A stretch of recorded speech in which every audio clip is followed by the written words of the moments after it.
Sir ஒரு நிமிஷம் sir, ஒரு நிமிஷம் சார், சார் ஒரு நிமிஷம் சார், சார் ஒரு நிமிஷம் சார், ஒரு நிமிஷம் சார், ஒரு நிமிஷம் சார், சார் ஒரு நிமிஷம் சார். பொதுவா ஏன் உங்களுக்கு நாய்களை பிடிக்கிறது இல்ல? முன்னொரு காலத்துல இந்த நாய்கள் இனம் எங்க பூனைகள் இனத்தை ஆட்டி படைச்சிட்டு இருந்தாங்க. எங்க முன்னோர்கள் பல துன்பங்கள், துயரங்கள், இன்னல்கள் அனுபவிச்சாங்க. அதனால பூனைகளுக்குள்ளார ஒரு பெரிய புரட்சியே உண்டாச்சு. பல பூனை தலைவர்கள் உருவாகி அங்கங்க போராட்டம் பண்ணாங்க. அப்பதான் வந்தாரு எங்க மூத்த குறி கரீஸ். பயந்து பயந்து வாழ்ந்துட்டு இருந்த எங்களுக்குள்ள ஒரு பெரிய பலத்தை கொண்டு வந்தாரு. பூனைகள் புரட்சி படை உருவாச்சு. அப்ப இருந்து நாங்க நாய்களை நாக் அவுட் பண்ண ஆரம்பிச்சோம். இப்ப வரைக்கும் கரீஸ் வம்சத்தார் எங்களுக்கு உறுதுணையா இருந்துட்டு வராங்க. இப்ப நாய்களுக்கு நாங்க தான் பாஸ். ஆனா கரீஸ் வகைராக்கள் பிளே பாய்னு சொல்றாங்களே.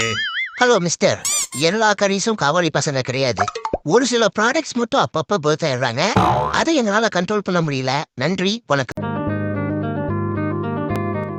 கட கட வண்டி காமாட்சி வண்டி கிழக்கே போகும் பொள்ளாச்சி வண்டி.